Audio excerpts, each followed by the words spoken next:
आज हम करेंगे नेस का प्रश्न बैंक है। नेस एक टेस्ट होता है, नेशनल अचीवमेंट सर्वे। पूरे देश के स्कूलों का ये सर्वे होता है। इसमें देखा जाता है क्लास 5 के बच्चों को क्या क्या आता है, और एक स्टेट के लिए होता है, उसको सेस कहते हैं, स्टेट अचीवमेंट सर्वे। तो दोनों के लिए यही पेपर आएगा। अगर आपका पेपर सेस का भी होता है तो इसी में से क्वेश्चन आएंगे, और नेस का भी होता है तो इसी में से क्वेश्चन आएंगे। तो आज हम गणित के 50 क्वेश्चन करेंगे, बहुत अच्छे वाले। 1 लीटर दूध का मूल्य 35 रुपए है, तो 8 लीटर दूध का मूल्य होगा। कैसे करेंगे? 35 गुणा 8, 35 गुणा गए 8, 8 45 का 0, हासिल 4, 8 3 24 और 4 28, 280 रुपए होगा। में इतना लीटर दूध देती है 38.5 लीटर। 38.5 लीटर का मतलब 38 लीटर पूरा देती है और 500 मिलीलीटर और देती है। तो 5 गाय 4 दिन में कुल कितना दूध देंगी? 5 गाय देती है तो एक दिन में इतना देते हैं, तो 4 दिन में कितना देंगे? तो 4 से गुणा कर देंगे, क्योंकि गायों की संख्या तो उतनी है। तो 3 4 3 12 3 15। अब यहाँ एक अंक के पीछे दशमलव लगेगा, तो ये कट गया, तो 154 लीटर दूध देंगी। 200 मिलीलीटर दूध के कितने कप से 2 लीटर का बर्तन पूरा भरा जा सकता है? तो 2 लीटर में कितने कैसे भरेंगे? बर्तन कैसे भरते हैं बोलो? 250 मिलीलीटर दूध से के कप से कैसे भरेंगे 2 लीटर का बर्तन? 2 लीटर में 2000 मिलीलीटर होते हैं, तो 2000 में 250 से हम भाग देंगे। भाग देने का तरीका मैंने ये भी बोला था कि 2000 का नीचे 25 250 लिख दो। ये देखो, जीरो से जीरो कट गया, तो यहाँ भी काट सकते हैं, जीरो से जीरो कट गया। अब 25 8 200 होता है, यानी 8 बार में भरेगा। 5 लीटर दूध से 200 मिलीलीटर की कितने गिलास पूरी भरी जाएंगे? अब आपके पास 5 लीटर दूध है, 200 मिलीलीटर का गिलास बने, तो क्या करेंगे हम? 5 लीटर में 200, इसको ऐसा दे दीजिए 5 लीटर में, क्योंकि ये मिलीलीटर बनाएंगे तो 1 लीटर में कितने मिलीलीटर होते हैं? हेलो, 1000। तो 5 लीटर में 5000, और इसमें भाग देंगे 200 का। तो देखिए 200 से 2 जीरो कटे, 2 जीरो कटे, 2 का भाग 50 में देंगे, 2 दूनी 4, 1 बचा 10 हुआ, 2 पंजे 10, तो 25 गिलास भरेंगे। 500 ग्राम के कितने बाट मिलकर 3 किलो के वजन के बराबर होंगे? देखो कितने अच्छे प्रश्न बेटा। 500 ग्राम का बाट, आधा किलो को बोलते नहीं 500 ग्राम, तो 3 किलो में कितने ग्राम होंगे? 3000 ग्राम। तो 3000 ग्राम में 5 का भाग ऐसे दे दे, 500 ग्राम। तो देखो 2 जीरो ये कटे, 2 जीरो कटे, अब 5 से काटो, 5 कम 5 5 38, तो 6 बाट होंगे भाई। क्योंकि वृत्त की सबसे बड़ी जीवा, तो जीवा किसे कहते हैं? इसको ध्यान से समझो, बहुत ज्यादा ये प्रश्न पूछा जाता है।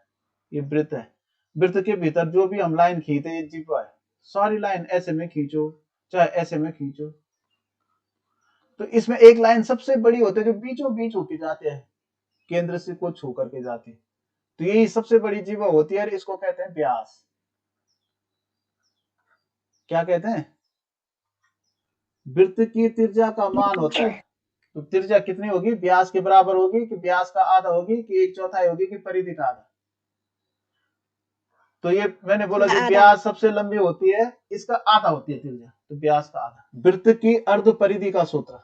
अर्ध परिधि किसको कहते हैं? देखो, जो वृत्त की परिधि होती है पूरी, इसका होता है सूत्र 2πr।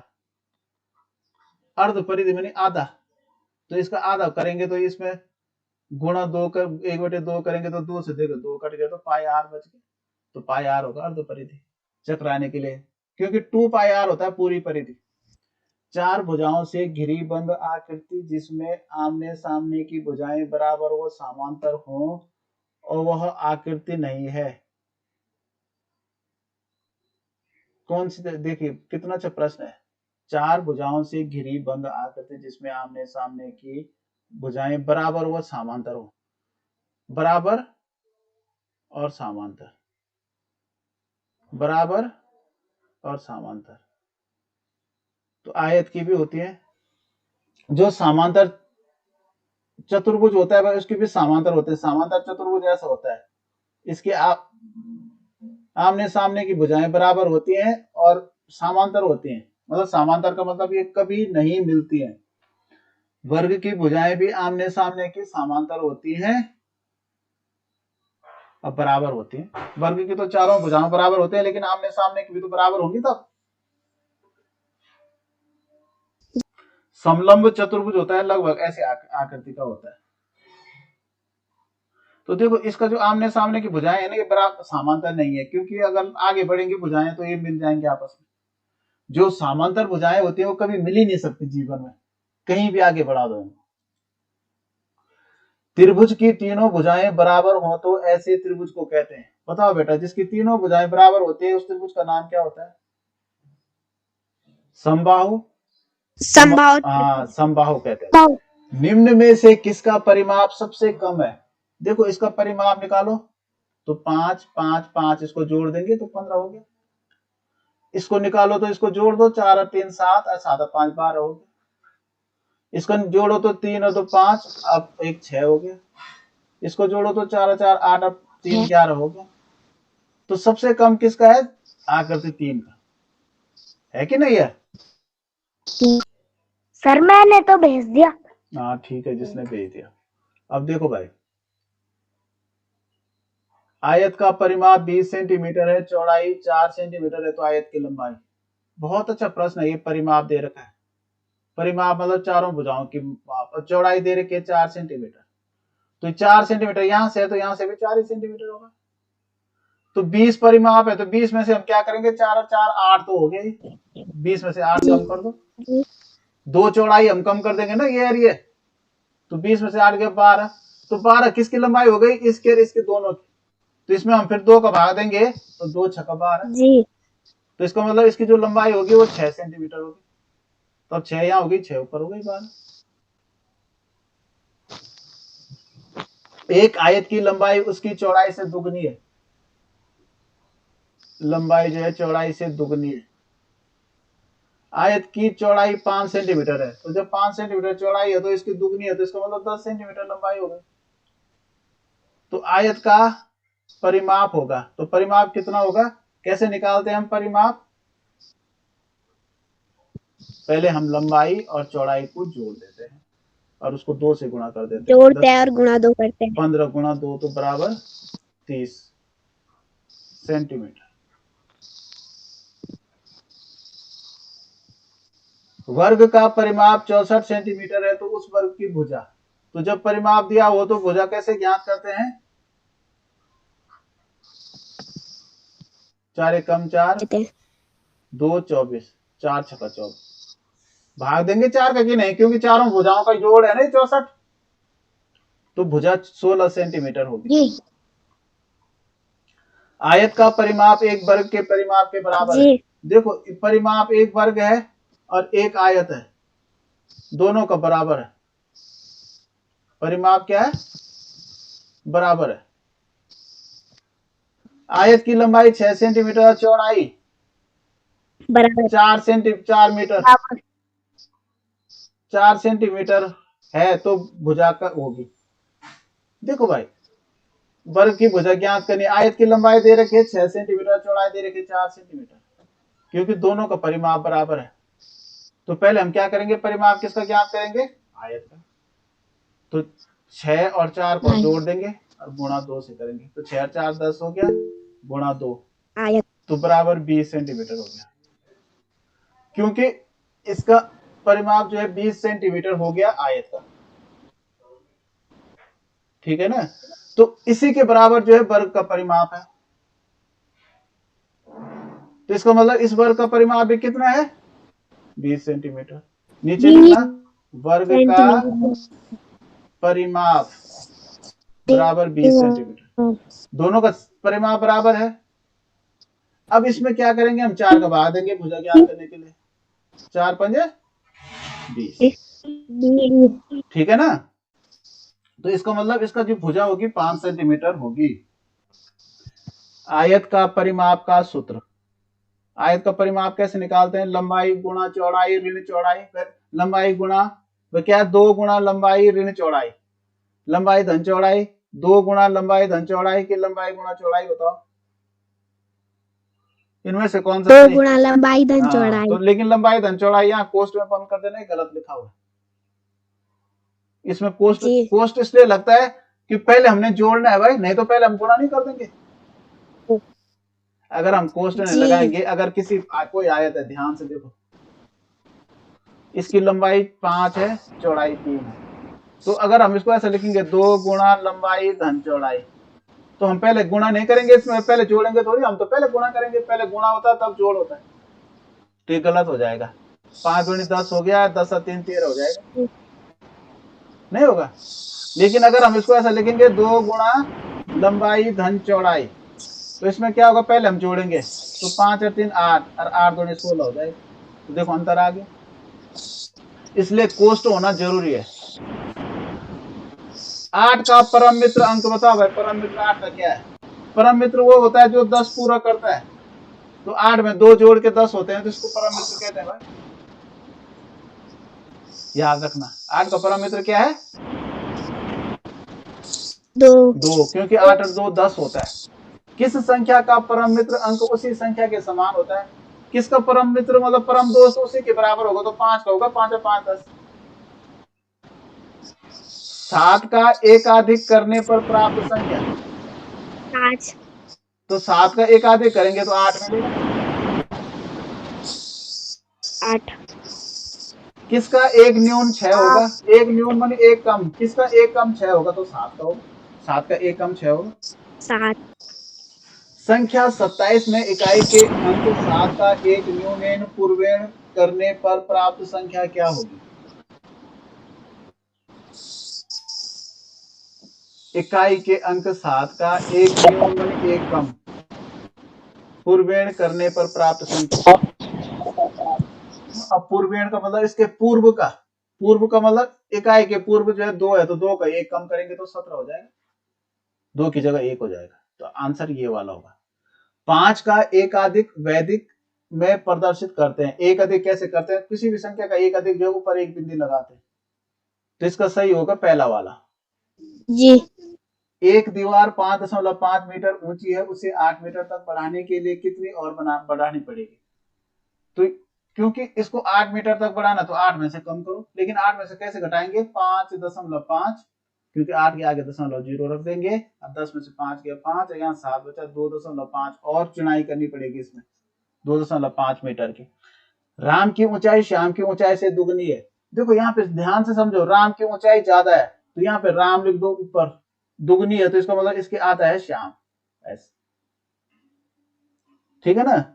यदि राम की ऊंचाई 180 है, राम 180 सेंटीमीटर है, तो श्याम की ऊंचाई कितनी होगी? तो इसकी आधा होगी, तो आधा करने के लिए क्या करेंगे? 2 का भाग देंगे 180 में, तो 2 9 18, अब एक जीरो है तो जीरो बार भाग जाएगा जीरो, तो 90 सेंटीमीटर होगी। एक गेंद का वजन 40 ग्राम है, तो 5 गेंदों का वजन समान गेंद, तो 40 गुना 5 कर देना, तो 4 5 20 हो गया, यानी 200 ग्राम होगी। एक दिन बराबर है 1/360 वर्ष के, 60 गुणा 60 मिनट के, 24 गुणा 60 मिनट के, 1/12 माह के, तो 1/360 वर्ष तो हो नहीं सकता, क्योंकि हमने नहीं हुई। यहाँ 60 गुणा 60 मिनट कितना होगा? ये तो 60 गुणा 60 मिनट का तो 3600 मिनट हो गए, 3600। तो कितना हो जाएगा? जीरो, और 6 चौको 24 का 4, हासिल 2, 6 दूनी 12 और 2 14, तो ये सही है भाई, एक दिन में इतने ही घंटे होते हैं। मिनट, घंटे नहीं मिनट, क्योंकि एक दिन में होते हैं 24 घंटे, एक दिन बराबर 24 घंटे। अब तो मिनट, 24 घंटे में कितने मिनट होंगे? 60 से गुणा करेंगे कि नहीं? जी। तो ये 24 गुणा 60 बिल्कुल सही है। एक बस 3 घंटे 15 मिनट में स्थान ए से बी पे पहुंचती है। ए से बी पे पहुंचने पे इसको इतना समय लगता है, 3 घंटे 15 मिनट। स्थान बी से सी पर पहुंचने के लिए 2 घंटे 50 मिनट लगते हैं, तो बस को ए से सी तक कितना समय लगा? 3 स्टेशन है, ये ए है, ये बी है, ये सी है, तो पहले यहाँ से यहाँ पहुंची बस, फिर यहाँ से यहाँ पहुंची, तो यहाँ पहले ये समय लगा और फिर ये समय लगा, तो टोटल कितना समय लगे यहाँ से यहाँ पहुंचने में? तो हम क्या करेंगे, इसको जोड़ देंगे, तो दोनों को जोड़ 3 घंटे देंगे। 15 मिनट और 2 घंटे 50 वो मिनट को जोड़। अब मैंने बोला मिनट मिनट एक साथ जोड़ते हैं, तो 50 में 15 जोड़ेंगे तो कितना हो जाएगा? 65 हो जाएगा। और यहाँ 3 है तो 5 होता है, लेकिन मैंने बोला यहाँ मिनट 65 हो नहीं सकते, क्योंकि यहाँ 59 से ज्यादा होंगे तो उसका घंटा बन जाएगा। तो हम क्या करेंगे, 60 का भाग देंगे 65 में घंटा बनाने के लिए, तो 60 एकम 60 और 5 बच जाएगा। तो इसका मतलब यहाँ केवल 5 बचेगा, और यहाँ 1 मिनट जो ये है ये इसमें जुड़ जाएगा, 5 और 1 6, तो 6 घंटा और 5 मिनट का समय लगा।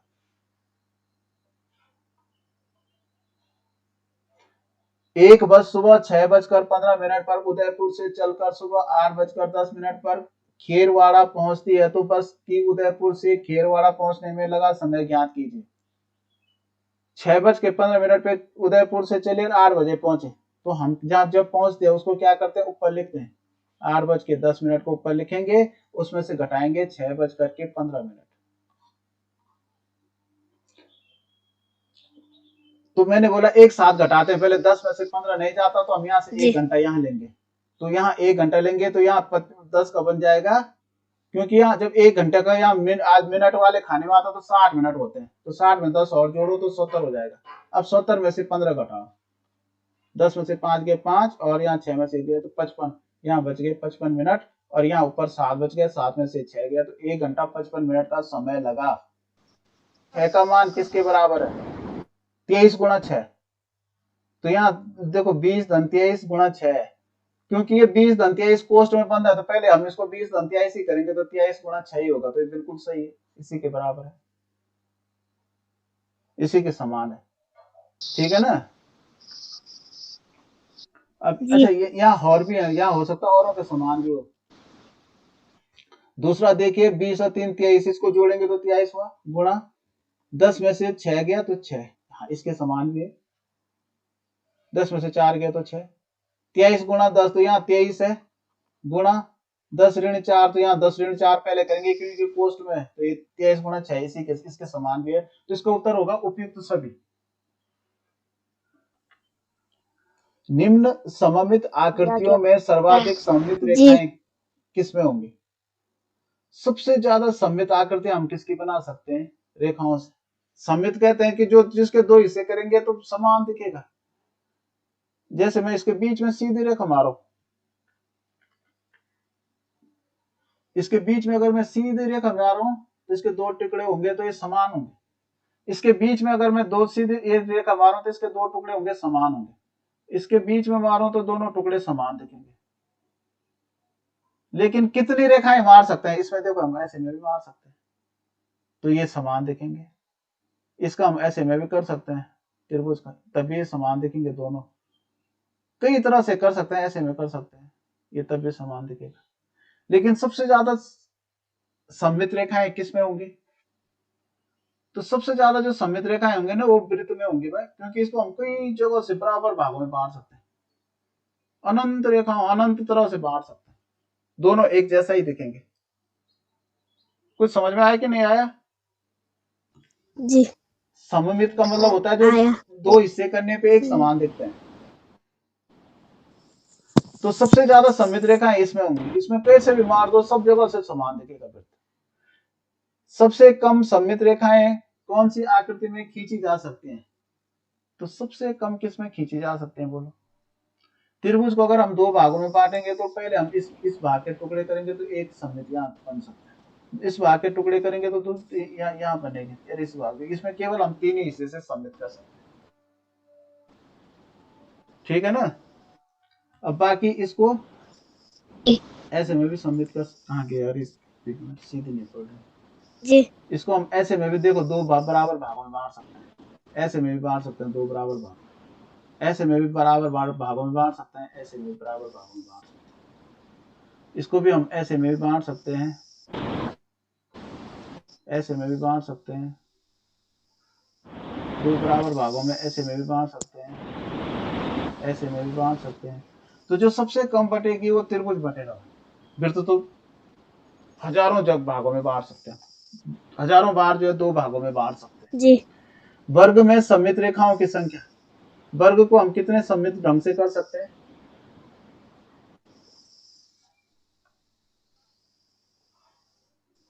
वर्ग को जो है ना सममित हम एक तो ऐसे में कर सकते हैं, एक ऐसे में बराबर कर सकते हैं, ऐसे में भी कर सकते हैं बेटा बराबर, और ऐसे में भी करेंगे। जी तो कितनी रेखाएं हो गई? एक दो, एक दो तीन चार, चार रेखाओं से कर सकते हैं क्या? चार चार रेखाओं रेखाओं से से। इसको सम्मिलित कर सकते हैं। आकृतियों में सम्मिलित रेखाओं की संख्या है, देखो पहले में तो चार आएंगे, इसमें तीन ही रेखाओं से हम विभाजित कर सकते हैं, इसको भी चार रेखाओं से, तो चार तीन चार होंगे। सम्मिलित का मतलब बराबर भाग करना भाई दोनों का, जो एक जैसा दिखे क्या? जो एक जैसा दिखे। तो इसके भाग हम ऐसे में नहीं कर सकते बराबर, देखो जैसे ये है तो इसको मैंने एक ऐसे में कर सकता हूँ, दो टुकड़े बराबर, एक ठीक नहीं हुए यार, बराबर दो टुकड़े करने हैं तो ऐसे में देखो, तो इधर का टुकड़ा भी वैसे दिखेगा, दूसरी तरफ का भी वैसे। ऐसे अगर मैं ऐसा ना खींचो, ऐसा खींचो तो तब भी दो टुकड़े बराबर होंगे, या ऐसे में भी इसके दो टुकड़े बराबर होंगे, और ऐसे में भी इसके दो टुकड़े बराबर होंगे। तो चार रेखाओं से बराबर चार बार हो रहा है। वैसे ये वर्ग या आयत में जो है चार रेखाओं से होता है बराबर। ए धन ए बराबर 3b, बी धन बी बराबर सी, तो सी ऋण ए का मान, ए धन ए बराबर 3a ही हो रहा है, तो ए की जगह इन्होंने बी लिख दिया, तो यहाँ बी धन बी बराबर सी है, यानी ए धन ए बराबर भी सी होगा भाई, ठीक है ना? तो सी ऋण ए में से क्या होगा? सी में से ऋण ए करेंगे, क्योंकि जब ए धन ए बराबर सी है तो सी में से ए घटेगा तो ए ही तो बचेगा, तो इसलिए इसका आंसर होगा ए। लेकिन अब इसमें ए दे नहीं रखा, तो ए अगर बी का मान बराबर है तो यहाँ उत्तर बी हो जाएगा। यदि एक बाड़े में कुछ गायें और मुर्गियां हैं, बाड़े के मालिक ने गायें व मुर्गियों की संख्या पूछने पर कहा कि 11 जानवर व 34 पैर है, तो गाय और मुर्गियों की संख्या, देखो कुल जानवर 11 है, अब पैर है 34, अगर हम इसको उत्तर मानते हैं, यहां देखो तो 6 गाय मानो, तो 6 गाय के कितने पैर होंगे भाई? 24 पैर, 6 चौको 24। अब 5 मुर्गियों के कितने पैर? बोलो भाई। 10 10 पैर। 10 तो यहाँ जोड़ो तो इस 34 पैर हो गए, तो बिल्कुल सही है भाई, 30 यही होंगे। जी। 4 गाय और 3 मुर्गियों के पैरों की संख्या, 4 गायों के कितने पैर होंगे? 4 चौको 16, और 3 मुर्गियों के 6, तो 16 6 16 22, 6 22 होंगे। 22 यहाँ देखो स्टार स्टार स्टार बराबर 300, तो इसका मतलब ये स्टार 100 का हो गया, 100 और ये 100, तभी तो होंगे 300। ये दिल दिल दिल दिल दिल और स्टार बराबर 200, तो देखो ये 100 का हो गया, ये तो हमें पता चल गया। अब इस दिल दिल कितने के होंगे? तो ये 200 है, तो 200 में से 100 घटा दो, 50 इसका मतलब 100 के दोनों दिल हो गए, तो एक दिल 50 का हो गया। अब स्टार और दिल को जोड़ेंगे, हाँ तो स्टार का हो गया 100 का, और दिल 50 का, तो 150 होगा। इसका मान कितना होगा? 150 150 समझ में आया कि नहीं? 150 इसका मान होगा 150। अब यहाँ देखो स्टार धन ये स्टार बराबर इसका गुणा इतना बराबर 4, तो देखो ये भी बराबर है, यहाँ भी बराबर है 4, इसका मतलब इसका गुणा करके 4 आया, तो इसका मतलब इसका मान 2 है, 2 गुणा 2 ही तो होता है 4, तो इसका मान भी 2 ही होगा, 2 धन 2 बराबर में 4 ही होता है जी। तो 2 धन 2 बराबर भी 4, 2 गुणा 2 बराबर भी 4, बराबर 4 ही होगा। तो अब इसमें से ये जाएगा तो क्या मान होगा? तो 0 होगा, क्योंकि इसका मान भी 2 है और इसका मान भी 2 है, तो 2 में से 2 गए 0। ए धन ए बराबर 600 है, 0 तो इसका मतलब ए का मान कितना हो गया? क्योंकि 3 ए का मान 600 है, तो 3 का भाग देंगे तो 200 हो गया। बी धन बी ऋण ए बराबर 0, तो देखो इसका मतलब बी धन बी में से ए घटाया, तो ए का मान तो हमको पता चल गया 200, तो 0 आ रहा है। तो इसका मतलब किसमें से घटा के 200 को घटा के 0 आया, तो इसका मतलब दोनों b का मान 200 है, तो एक b का मान कितना होगा, 100 हो 200 जाएगा। अब हमने a और b का मान बताना, तो a का मान 200 हो गया, b का मान 100 हो गया, तो a वाला a धन a बराबर b, ये वही आ गया फिर, यानी 3a बराबर b हो गया, b धन b ऋण a बराबर c। यदि c बराबर 500 है तो a तथा b से संबंध, यानी अगर इसका मान 500 है c का, तो इसका मतलब b धन b ऋण a बराबर 500 है, 3a के बराबर b है, तो यहाँ b धन b में कितना हो जाएंगे जी ये b में 3a हो गए, ये b में भी 3a हो गए, जी तो 6a हो गए कि नहीं हो गए, क्योंकि a धन जी a बराबर b है, तो यहाँ 3a ये हो गए, 3a हो गए, तो 6a में से एक कम हो गया, तो बराबर 5a रह गए, जी क्योंकि एक a जो है घट गया, तो 5a के बराबर c है, तो इसका मतलब c का मान 500 है, तो a का मान कितना होगा, c का मान 500 है, तो 5a के बराबर है ये, तो a बराबर क्या हो जाएगा, 500 में जो है 5 का भाग दे देंगे, यानी 5 एकम 5 100 हो जाएगा a का मान। जी अब b का मान, अब क्योंकि 100 धन 100 धन 100 है ना b, तो b का मान 100 धन 100 धन 100 हो जाएगा, 100 धन 100 धन 100 बराबर 300 हो जाएगा, ठीक है ना। तो a बराबर b तो नहीं है, b के बराबर 2a भी नहीं है, 3a बराबर b है भाई, ये तो यहीं पे सॉल्व हो गया, 3a बराबर b है, क्योंकि यहाँ a धन a बराबर मतलब 3a बराबर b, तो यहीं पे हो गया ना, तो ज्यादा करने की जरूरत ही नहीं थी, ये तो यहीं पे हो रहा है सवाल। जी यदि a धन a बराबर 600 दे, तो सीधा सीधा मान लो कि जब 3a के बराबर 600 तो a बराबर 200 हो गया, 200 200 200 जोड़ के 600 हो गया, b धन 2b बराबर 400।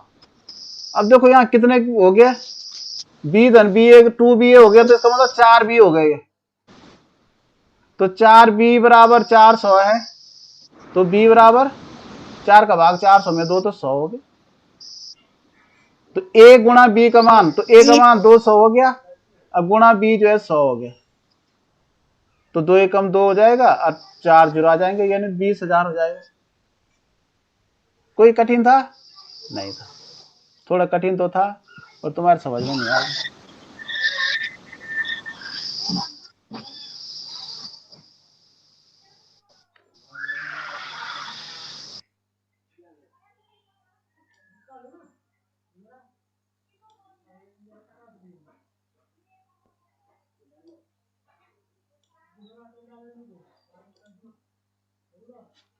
देखिए भाई 2005 और 10 में ईंधनों का उपयोग निम्न प्रकार हल कीजिए। अब देखिए यहाँ जो है केरोसिन 2005 में सफेद बॉक्स है और काला बॉक्स 2010 का है।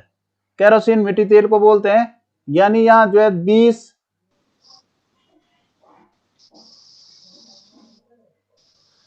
अब ये किस में है, 20 क्या है, 20,000 लीटर है कि जो भी है, यहाँ पे 20 तक इसकी डिजिट है 2005 में, और 2010 में जो है 30 पे पहुंच गए। तो ऐसी पेट्रोल जो है 2005 में यहाँ 50 पे था, यहाँ 70 पे पहुंच गया। बायोडीजल जो है 2005 में 20 पे था और यहाँ बायोडीजल जो है 50 पे पहुंच गया। यहाँ जो है डीजल 2005 में 30 पे था, यहाँ 50 पे पहुंच गया। 2005 में पेट्रोल और केरोसिन के उपयोग में अंतर, तो पेट्रोल कहाँ था 2005 में, 50 पे था, और केरोसिन 50 पर 20 पे था, तो अंतर कितना हो गया, 50 में से 20 कम कर दो, 30 का 50 30 2005 में ग्राफ के अनुसार केरोसिन, पेट्रोल और बायोडीजल का कुल उपयोग, तो 2005 का बताना है। केरोसिन, तो केरोसिन कितना था 2005 में, 20। बायोडीजल कितना था 2005 में, ये भी 20 ही था। और पेट्रोल पेट्रोल 2005 में 50 था, तो इसको जोड़ दो, 50 90 हो गया, 90 लीटर।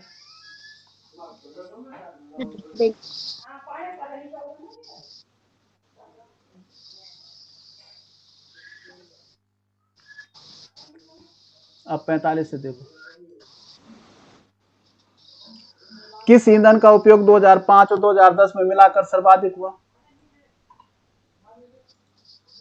5 और 10 में सबसे अधिक, देखो 5 में सबसे अधिक क्या है, 10 में तो ये है सबसे अधिक पेट्रोल, अब 5 में भी सबसे अधिक पेट्रोल ही है भाई। जी सबसे लंबा डंडा जो है पेट्रोल का है ना, तो पेट्रोल का उपयोग हुआ 2005 में भी सबसे अधिक। जी पेट्रोल। किस ईंधन का उपयोग 2005 और 2010 में मिलाकर सबसे कम हुआ? 2005 और 2010 में मिलाकर सबसे कम हुआ।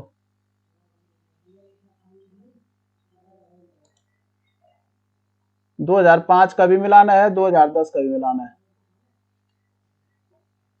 तो 2005 और 2010 में किस ईंधन का सबसे कम हुआ? तो केरोसिन का हुआ, केरोसिन। क्योंकि ये दो, यहाँ जो है 20 लीटर 2005 में, यहाँ 10-50 हो रहा है, बाकी दोनों को जोड़ के 50 कहीं नहीं होगा, जोड़ लेना। तो इसका उत्तर होगा केरोसिन। क्या होगा? केरोसिन का मतलब मिट्टी का तेल। केरोसिन 2 गुना केरोसिन वर्ष 2005 धन पेट्रोल वर्ष 2005 का उपयोग। तो केरोसिन का वर्ष 2005 में कितना उपयोग हुआ? 20 का हुआ था। और पेट्रोल वर्ष 2005 का उपयोग, पेट्रोल का कितना हुआ था 2005 में?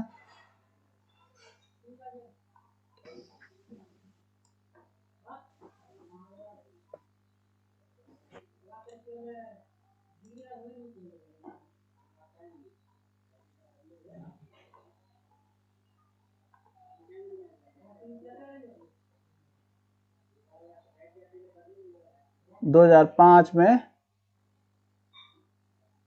पेट्रोल का 50 और 2005 में पेट्रोल का केरोसिन का 20।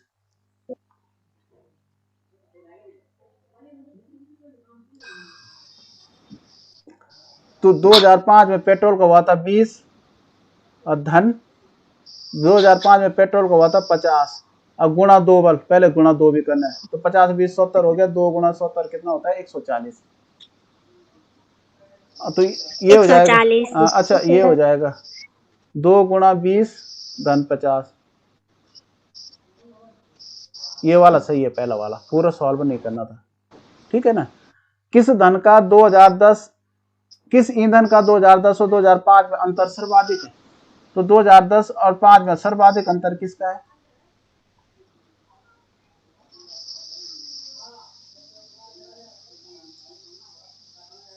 सर्वाधिक अंतर, अंतर का मतलब 2010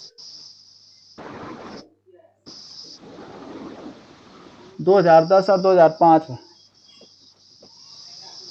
अंतर जो है इसके बीच का भाई, यहाँ जो है अंतर केवल 10 का है, यहाँ अंतर देखो 20 का है, यहाँ अंतर जो है 10 20 30 का है, यहाँ 20 का है। तो अंतर जो है 2010 ये है ना, और 2005 ये है, ठीक है ना। तो बायोडीजल का है सबसे अधिक अंतर, यहाँ 3 खाने का अंतर है। क्या? बायोडीजल का। किसका है सबसे अधिक अंतर? बायोडीजल का है।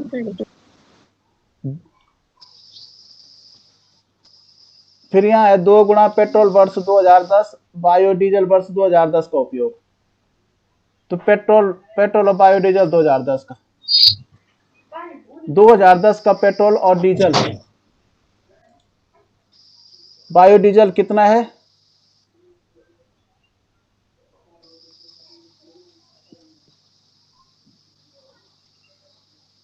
दो 2010 का पेट्रोल, अंतर बताना है। 50 है। तो पेट्रोल 70 है बेटा, और ये 50 है। 70। तो पेट्रोल 70 बायोडीजल 50, पेट्रोल 70 बायोडीजल 50, याद रखना। पेट्रोल 2 गुना केरोसिन, 2 गुना पेट्रोल वर्ष 2010 तो पेट्रोल कितना था 70, अब बायोडीजल 50, तो 2 गुणा, क्या? अच्छा यहाँ पे ऋण है, ठीक है ना, तो 2 गुणा 70 ऋण 50, ए वाला सही है। देखो संख्या में 5 का स्थानीय मान, इसमें 5 का स्थानीय मान कितना होगा, 50,000 ही होगा। अच्छा संख्या में 5 का स्थानीय मान 50,000 है, किस में है, देखो इसमें तो है नहीं, इसमें 5 का स्थानीय मान 500 है, इसमें भी 500 है, इसमें देखो 5 के आगे कितने जीरो आएंगे, 4 जीरो, तो यहाँ 4 जीरो है, तो इसका मतलब इसी में आएंगे 4।